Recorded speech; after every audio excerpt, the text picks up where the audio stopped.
राधे राधे। भक्त मणिदास माली। श्री जगन्नाथपुरी में मणिदास नामक एक माली रहता था। फूल और फूलों की माला बेचकर मणिदास कुटुंब का पालन करता था। लोक दृष्टि में अशिक्षित होने पर भी मणिदास सच्चा शिक्षित था। सच्चे शिक्षित के दो लक्षण प्राधान्यता होते हैं: दिन दुखियों प्राणी पर दया करना और पाप छोड़कर भगवान का भजन करना। भगवान के दरबार में वह बड़ा ही जो दुष्कर्म का त्याग करके भगवत स्मरण करता है तथा संसार के सब प्राणियों को भागवत स्वरूप मानकर सबकी निस्वार्थ सेवा करना अपना कर्तव्य समझता है, चाहे वह संसार की दृष्टि में दरिद्र, तिस्कर और पतित ही क्यों ना हो। मणिदास अपनी थोड़ी सी आमदनी का ज्यादा हिस्सा गरीबों की सेवा में, भूखे प्राणियों के पेट भरने में लगा देता। बचे खुचे पर अपना और कुटुंब का निर्वाह करता और अपने मन और जीव को भगवान के भजन में लगाए रखता। इससे वह सभी स्थितियों में सुखी रहता। अपना सर्वस्व भगवान को सौंप देने वाला निश्चिंत होकर निश्चय आनंद का भोग ना करे तो दूसरा कौन करे। कुछ समय बाद देवी प्रेरणा से माणिकदास के एक एक करके सभी स्त्री पुत्रों का देहांत हो गया। मणिदास इस विपत्ति समझकर घबराया नहीं। उसने इसको ईश्वर का आशीर्वाद समझा और इसके लिए ईश्वर का धन्यवाद करता हुआ मन ही मन कहने लगा, आहो दयालु, प्रभु ने बड़ी ही कृपा की है, मेरा सारा बोझ हल्का कर दिया। स्त्री पुत्रों को अपना मानकर मेरा मन उनमें फंसा रहता था। श्री हरि ने मेरे कल्याण के लिए अपनी चीजों को वापस ले लिया। हे जगदीश्वर, आपकी दया को धन्य है, मुझे अपनी दुनिया की गुलामी से छुड़ा लिया। मैं आज तक विषयों का दास था, मोह मंदिर के नशे में परम प्रेम में, परम दया में प्रभु की सेवा को भूल रहा था। आज आपकी अपार कृपा से मुझे कर्तव्य का ज्ञान हो गया। प्रभु, अब आप आशीर्वाद दीजिए जिससे मेरे शेष जीवन का प्रत्येक पल केवल आपकी सेवा और गुणगान में, संकीर्तन में बीते। क्या सुंदर भाव है जो पुरुष या स्त्री जगत के भोगों की स्त्री, स्वामी, पुत्र, कन्या, धन, वैभव, यश, कीर्ति, जीवन, मृत्यु आदि की प्राप्ति में उन सभी वस्तुओं को प्रभु की संपत्ति समझकर उन पर अपना स्वामित्व या ममत्व ना जमाकर ईमानदार और कर्तव्य परायण सेवा की भांति उनकी निस्वार्थ सेवा और संभाल करते हैं। उन सब पदार्थों को अपने पारस चले जाने पर प्रभु की चीजें प्रभु के पास चली गई। अब प्रभु ने हमारे लिए जो दूसरा कार्य नियत किया है वह करना परम धर्म है, ऐसा मानकर परम संतोष का आनंद के साथ प्रभु भजन में संलग्न रहते हुए प्राप्त कर्तव्य का पालन करते हैं। वे पुरुष या स्त्री वास्तव में भक्त कहलाने योग्य है, जो संसार के विषयों के प्राप्त होने पर और उनके चले जाने पर दुख का अनुभव कर सुख में भगवान को धन्य देते हैं और दुख में कोसते हैं, वे सच्चे भक्त नहीं हैं, क्योंकि उनकी दृष्टि में भगवान की अपेक्षा भोगों का महत्व अधिक है। मणिदास ने प्रभु की प्रेरणा समझकर अपने मन को प्रभु के स्मरण में लगा दिया। संसार की प्रीति और ममता का असर जानकर सबके सार श्री हरि नाम का आश्रय ले लिया। साधु के वेश में अब मणिदास अपना सारा जीवन बिताने लगा। उषा काल में ही नहा धोकर भगवान का ध्यान करना उपरांत मणिदास हाथों में करताल लेकर श्री जगन्नाथ जी के सिंह द्वार पर आकर खड़ा हो जाता और करताल ध्वनि के साथ अति प्रेम पूर्वक श्री हरि नाम का कीर्तन करता। कभी कभी तो कीर्तन की मस्ती में वह नाचने लगता। इसके बाद मंदिर का सिंह द्वार खुलते ही वह अंदर जाकर पतित पावन श्री जगन्नाथ देव की मूर्ति के पास गरुड़ स्तंभ के पीछे खड़ा होकर मन भर कर श्री भगवान के दर्शन करता, बारंबार साष्टांग प्रणाम करता और अति दीन भाव से नम्र गदगद वाणी से स्तुति करता। हे दीन दयालो, आपकी दयाल बलहारी नाथ, बस इस प्रकार अपने मुख का दर्शन कराते करते ही मेरे मृत्यु हो। प्रभु, आप मेरे प्राण हैं, मुझे सर के कंगाल के आप ही पारसमणि हैं। आपके सिवा मेरा न कोई और है और न हो सकता है। मुझ निराधार के आधार आप ही हैं, मैं आपकी ही शरण हूँ। इसके बाद मणिदास कीर्तन करने लगा। कीर्तन के रंग में मस्त होकर वह नाचने लगता। नाचते नाचते तन्मयता की अवस्था में कभी वह ठीक जगन्नाथ जी के पास जहाँ चंदन का कठोता रखा रहता वहां तक चला जाता, फिर गरुड़ के पास लौट आता। उस समय उसके शरीर में आठों सात्विक भावों का उदय हो जाता। वह कभी हंसता, कभी रोता, कभी चुप हो जाता, कभी ऊंचे स्वर में गाता, कभी स्तुति करता, कभी प्रणाम करता और कभी जय जयकार करने लगा। वह स्तुति करता हुआ कहता, हे नाथ, हे कृष्ण, आपकी जय हो, जय हो, जय हो वनमाली बलिहारी। हे आपके सौंदर्य की, आपके वृक्ष स्थल पर कमलों का हार लटक रहा है। आपके गले में विविध प्रकार के सुगंधित पुष्पों की माला शोभा पा रही है। आपके प्रत्येक अंग में रत्नों के अलंकार झलमला रहे हैं। कानों में मकराकृति कुंडल है, मस्तक पर रत्न मुकुट सुशोभित हो रहा है। आपके चंद्र वदन को देखते ही भक्त का हृदय आनंद से भर जाता है। आपके खिले हुए श्वेत कमल जैसे मनोहर नेत्र मानो भक्त को भाग वह सागर पार उतारने वाले पुल हैं। भक्तों की रक्षा करने में सदा व्यग्र रहने तथा सुदर्शन चक्र से सुशोभित आपके कर कमलों का आश्रय करने वालों का कोई भय नहीं रहता। हे प्रभु, आपके अभय प्रचरण पद शरणागत के समस्त भयों को दूर करते हैं। मैं इन चरण कमलों का त्याग करके दूसरे की शरण नहीं जाऊंगा।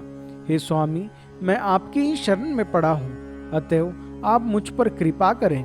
हे दीनबंधु, अब मुझे अपनी सेवा से, अपने दायित्व से कभी वंचित ना करें। यह कहते कहते मणिदास उन्मत्त तरह से नाचने लगता। उसकी कीर्तन और करताल ध्वनि से सारा मंदिर गूंज उठता। इसी प्रकार मणिदास श्री जगन्नाथ जी के सभा मंडप में नित्य नाचता गाता और आनंद करता। मन में आता तब चला जाता और पुनः आकर नाचने लगता। कोई महाप्रसाद दे देता तो उसे पा लेता, नहीं तो भूखा प्यासा ही किसी मठ में जाकर प्रभु का ध्यान करने लगता। इस प्रकार उसने अपने तन मन प्रभु को अर्पण कर दिया। श्री जगन्नाथ जी के मंदिर के मंडप में एक भाग में नित्य प्रति पुराण की कथा हुआ करती। एक विद्वान पंडित कथा कहते थे तथा अनेकों श्रोता नर नारी सुनते। कथावाचक पंडित जी महाराज बड़े विद्वान थे।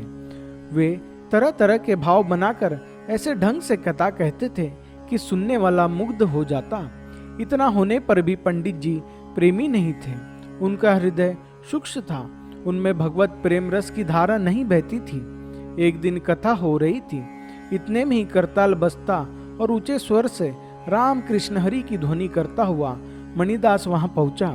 श्री जगन्नाथ जी का दर्शन करते ही वह आनंद मग्न हो गया और उन्मुख होकर नाचने लगा। नाचते नाचते वह कथावाचक जी के पास जा पहुंचा। उसे यह पता ही नहीं था कि वह कहाँ है और क्या कर रहा है। भयों के भयहारी भगवान अभय पदों में उसका चित्त लगा था। कथावाचक को उसी का आचरण बहुत बुरा लगा।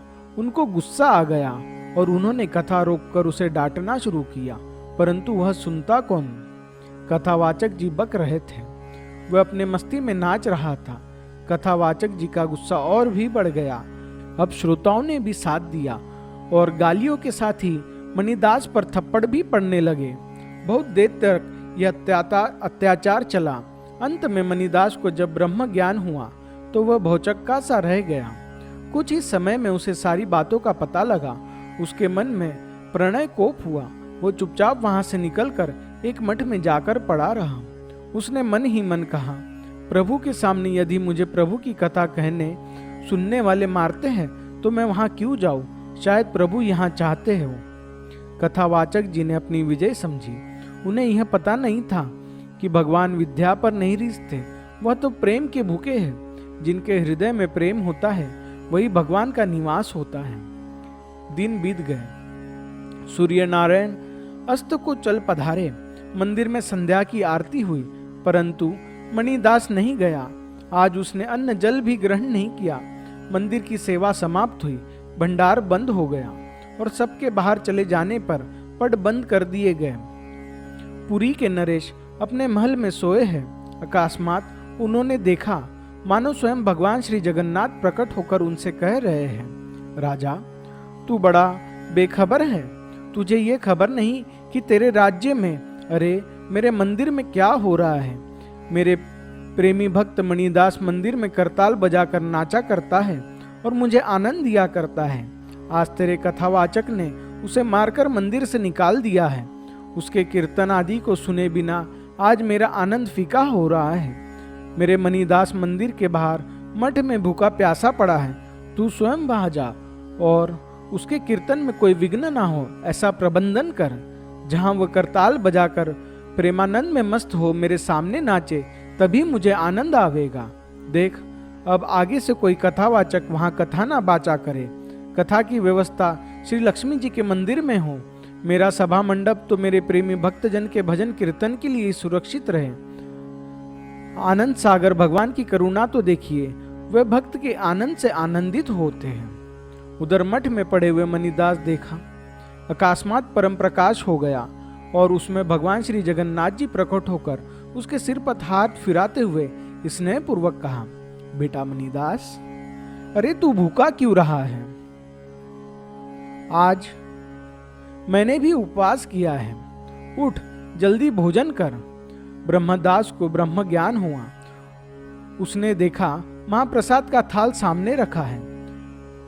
दया माई की दया देखकर मणिदास का प्रणय अभिमान उतर गया। इधर राजा की नींद टूटते ही उसने विचार किया, ये कैसा स्वप्न था? क्या सचमुच जगन्नाथ भगवान ने ही आज्ञा दी है? राजा श्रद्धालु था। उसने उसी समय इसकी जांच कराना उचित समझा। घोड़ा मंगवाया गया। राजा उस पर सवार होकर सीधा मंदिर की तरफ चला गया।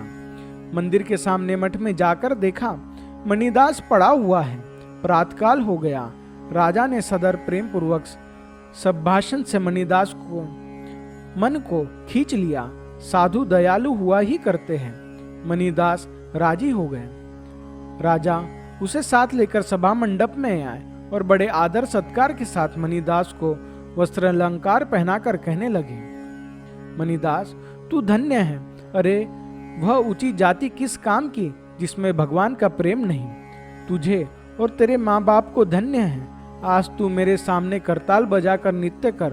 तेरे नृत्य से प्रभु को भी आनंद होएगा और मैं भी अपने नेत्र और कर्णों द्वारा कीर्तन का रसपान कर कृतार्थ होगा। मणिदास ने करताल लेकर प्रेम से अधीर होकर कीर्तन आरंभ किया और अत्यंत आनंद पूर्ण होकर दीनबंधु की स्तुति करते हुए मनोहर नृत्य किया। राजा की आज्ञा से कथावाचक जी को उसी दिन से वहां कथा बाचना बंद कर देना पड़ा। मंदिर के नित्य कोण में स्थित श्री लक्ष्मी जी के मंदिर में कथा की व्यवस्था कर दी गई, जो अब तक चालू है।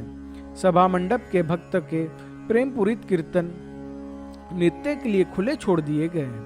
भक्त मणिदास जीवन भर वही कीर्तन करते रहे और अपने प्रेम साधु की धारा सहस्त्र से नर नारियों अमरता प्रदान कर अंत में श्री जगन्नाथ सेवा के लिए दिव्य धाम को पधार गए।